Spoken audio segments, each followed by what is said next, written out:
Hi, everyone. It's Life and Vibe, otherwise known as Ray. And I did want to follow up with the case of Jeb and the offended outcast. I know a lot of people in the community are interested, wanting to find out a little bit more, wanting to find out about his past, maybe whether or not they feel that they can trust him. There's been some really interesting things happening over in that community, and we're certainly going to be covering that today. But I do always want to let people know before we get into the topics that we cover. I do want to make sure that you are going to make sure that you take care. Oops, I wanted to make that a little bit longer. That you do take care of your mental health. Sorry about that. Some things are going to be referring to mental health disorders as far as criminal type behaviors.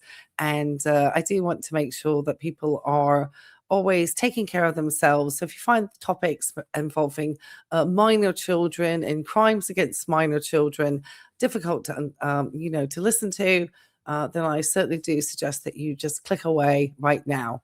All right, so Jeb, the offended outcast tech team, he has a obviously extensive criminal mugshot history from the Commonwealth of Kentucky that I have found.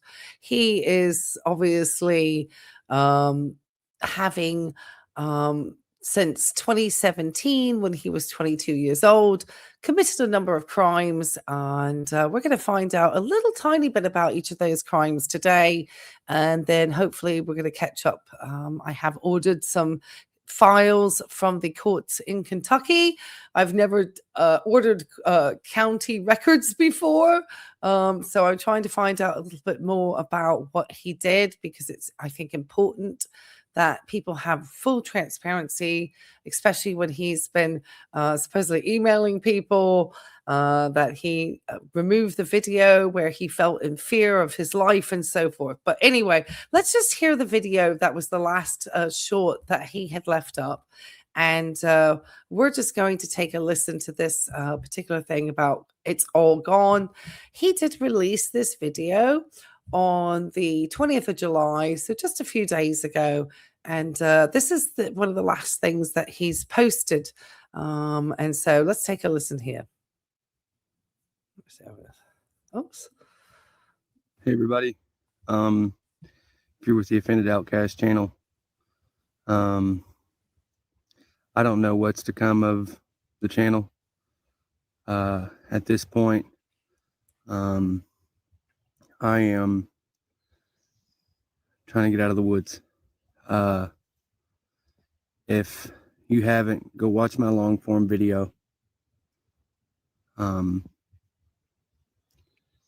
spoke about everything, sort of, but I wanted to come on here and let you guys know that Offended Outcast is safe. Well, that's good to know. I guess we're not wanting to send anybody to cause any harm to people, whether we disagree or not. I know that there have been some other channels that are ones that are much larger, much larger subscriber bases, that do find it. They kind of, not that people police YouTube, but I think that the creator community knows that YouTube, the business machine, can be difficult in holding these types of creators accountable, and the community at large does not want people such as Raymond Krebs, or George Krebs, sorry, who is an SO, to be on this platform making money. It's something that, he's basically getting run out the yard. And there's been some talk that maybe some of the other larger creators that cover inmate populations may pick up on the story and start to hope that they never come back to the platform. So that's kind of what I've picked up from just watching other reaction channels, and have picked up the court cases of Raymond George Krebs. But I'm glad he's not been harmed, because nobody wants him harmed, but I don't think people want him back on the platform, as far as I know. And I believe it's basically a situation to where our plans and our goals for this mountaintop and the cabin and everything, and the homestead and the little community. It's all gone. It's all gone because of the people on YouTube. No, that's a lack of accountability. YouTube giveth and YouTube can taketh away, Jeb, because the types of crimes that have been committed by you and Mr. Krebs may not be considered acceptable. Now, I'm looking further. Like I said, I've requested the Kentucky courts, but when you look at the nature and the age of the victims in Mr. Robinson's case, it doesn't look great. I don't know if it's just, so we'll just take a look. We'll take a look at the Kentucky statutes. And as I said, we won't pass judgment now, but the idea of, Mr. Krebs setting up some type of cult on a mountain with all of these young, impressionable people and, people with pasts that they were not being honest about to the community. Because there's lots of channels here where the creators are very open about their past having gone to prison, their past being inmates, and they actually use that information to help educate others around the behaviors of inmates and so forth, and what type of inmate and offenders are tolerated. And, so there are plenty and so that's not what the case is. This is a case that the two of you knew that if people found out the nature of your crimes, it would mean that people would not want to support your content. And I think there's a very big distinction. And so blaming others for your monetary loss is only not taking any accountability. It is disingenuous on your behalf, sir. Oh, Okay, keep going. that's it. Okay, so that was it. Okay, so Mr. Robinson, let's take a quick peek-see at your mugshot history here in order to see exactly all the natures of your crimes. Now, I started to share this at the end of a very long live stream the other night. I'm going to take myself a little bit smaller down here in the corner so people can see the information better. I did, so we can actually take a look and see. So this is Benjamin Reese Robinson. He is the gentleman also known as Jeb. He said that he had put the videos down, but the nature of what he was trying to say was when he was 18, he had a crime, and that was something that people would start to find out. So he since has taken that video down. Now, at 22 years old, and he's now 31 in the town of Falls of Rough, Kentucky, he had just this particular thing. And the thing is, if you click on these pictures, I think you're supposed to be able to click on it. I don't know if it's when I'm on. There we go. Okay, so maybe because I'm supposed to, usually when I click on this picture, it would bring up something that says just inmate on this. So I'm trying to figure out why this one just said inmate. So somehow at this particular arrest picture, he became an inmate. Okay, so let's go to here. Other arrests. So see here, charges. Number 1, state inmate.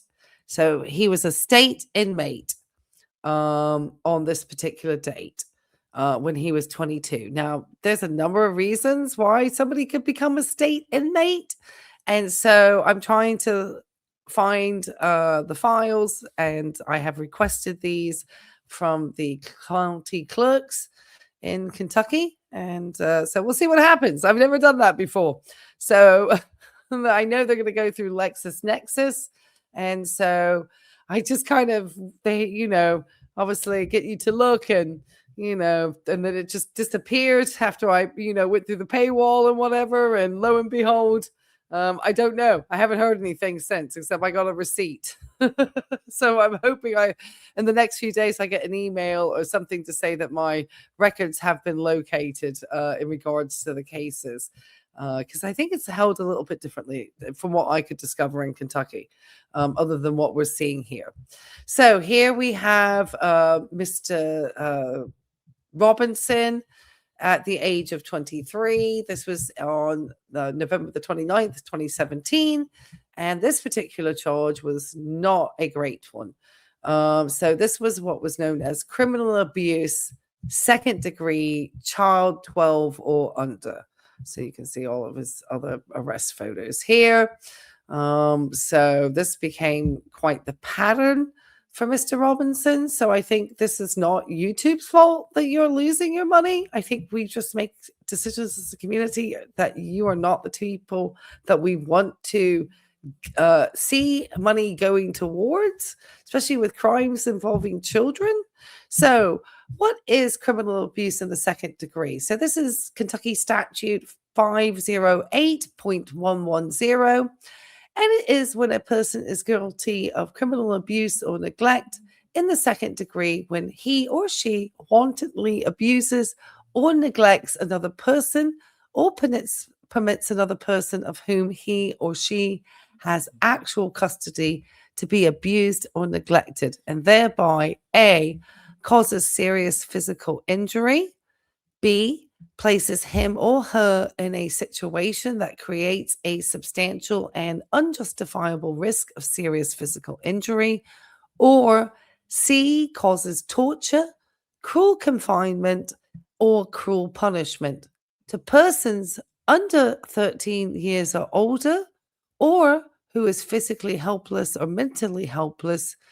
There is a second section to the statute, and that becomes a criminal abuse or neglect in the second degree is a Class D felony. So once you get over to that threshold of it being somebody under 13, that actually starts to go from a misdemeanor into a Class D felony. And so this was effective in 26, but originally this went into effect in 1982. So there's been some amendments to it, but obviously whether he was charged on the felony or misdemeanor, we will be able to find out in order to see if that is the case. Because it seems like maybe in 1982 Acts chapters. So we'll see a little bit more. So, like I said, when the records are requested, we'll find out more as to what the nature of his crimes were. Okay, let's get back to his arrest history. So, Mr. Robinson also, again, of Falls of Rough, Kentucky. Here he is, 23 years old. This was at the end of January in 2018. This was a record removal. This again became that criminal abuse, second degree, child 12 or under, but it says there was a record removal there. Like I said, again, it'd be interesting to see the case file on him. All right, I think we can just click along into the next photos. I think we can. Yes, absolutely. Look at this. So Mr. Robinson, again, 24 years old in 2019, had a failure to appear and a bond of $1,000. So that was where he was obviously needing to get to court and was failing to do so. Again, we get to him in 2019 at the age of 24. This one, he looks a little bit sleepy. He's over now to Mayfield, Kentucky. So he's moved out of the area. This is August of 2019. This time we have an assault in the fourth degree causing minor injury, and that was under this particular statute. And then the second, failure to appear, which came under the statute. So I don't know if that was, they were still charging him for the previous failure to appear, or was it another failure to appear? I'm thinking maybe the previous rolling into this. But again, seeing some more of the court records would verify this information a lot better than what we're seeing here. And then the last mugshot for Mr. Robinson, who says that YouTube is taking everything away from them, though without YouTube, they would have had nothing to begin with. And the viewers, and them deceiving people and being manipulative, because this is deceptive. there are, as I said, plenty of channels that will be open about their pasts, and this is not being opened. He was 27 in the 12th of October, 1994. This was over in Mayfield again. And this time we were getting alcohol intoxication in public place, first and second offense. The T-but or all others is a statute that is in regards to theft by unlawful taking or disposition. So this is what that particular acronyms and what those mean. And obviously, this is a Kentucky statute, so I made sure to refer to the Kentucky statute here. And depending if there's a firearm taken, that could be a Class D felony. So there's different types. Theft by unlawful taking or disposition is a Class A misdemeanor unless the value of the property is $500 or more, in which the case it is a Class D felony, or unless, and then they go through like firearms and so forth, some anhydrous ammonia, I guess poppers. Is that? No, that's ambient nitrate. Okay, don't listen to me there. I was totally wrong there. Value shows you how much I know about this stuff. The value of the property is $10,000 or more, and then a Class C felony. So depending on how much he actually took during this here, we don't know which he was charged with, whether it was a misdemeanor or the felony, or whether Mr. Robinson was charged, depending. So it's going to matter the value, whether he had a firearm, and so forth. And without seeing the records further, we just don't know. And then here, number 3 was terroristic threatening in the 3rd degree. From what I read on this particular charge, it's not terrorist like we think of terrorist. It just really is making threats while he is, obviously in the commission of all of these other activities. So it sounds like he was potentially intoxicated in the midst of a crime and was potentially, requesting things that were, robbing something potentially. We just don't know, but something he was doing a theft and obviously threatening people during the theft and was also intoxicated publicly at the same time.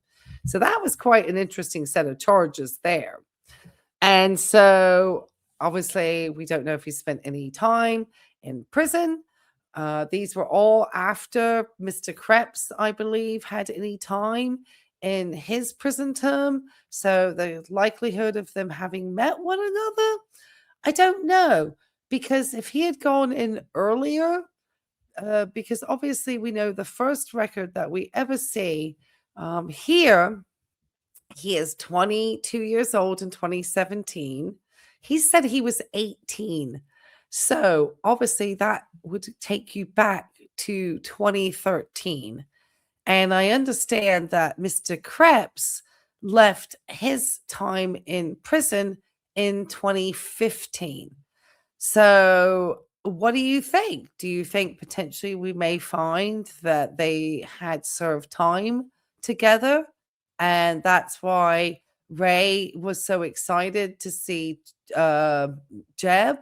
Had Jeb recently been released from the sentence that he had found himself in back in his time here in 2021? Did he have a record that brought him close to 2026 and able to reconnect with Raymond Krebs? These are all questions that I have, obviously, because of the fact that he had come there, and obviously he said he was 18, and this one just says inmate, state inmate. So I don't know there's what was going there. Was that a first inmate? Had he already been an inmate for some time and there was a transfer, something updated on the record? They had a picture just to update that was put into the correctional system. Was he being released out? Who knows? I don't know. If you know anything about this type of law in Kentucky, let me know in the comment sections down below what you're thinking. I'm wondering if, like I said, if he was 18, that would take him all the way back to 13, 2 years potentially. He could have known Mr. Krebs in the Kentucky system if they were sharing the prison. I'm just curious. And obviously, we're piecing this because they started to build this community off grid in Kentucky, not letting their history be known. And that to me is very, very deceiving and something that I would not personally, if this was my community, tolerate with that level of crime. Okay, so I would like to thank everybody if you did get this far on the video.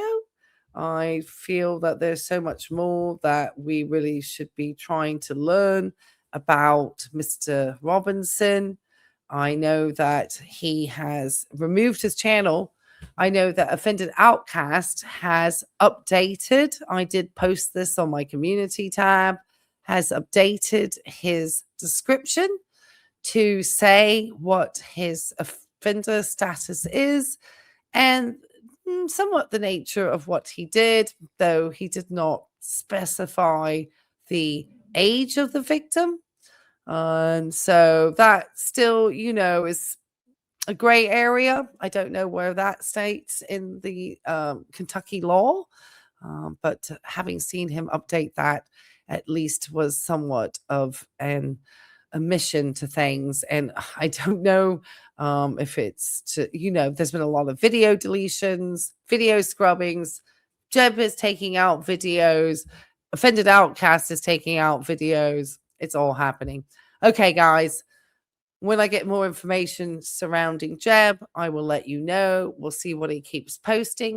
If you do like this type of content, make sure to leave a comment. Give us a hype. That really does help the channel. I want to thank everybody for having subscribed recently.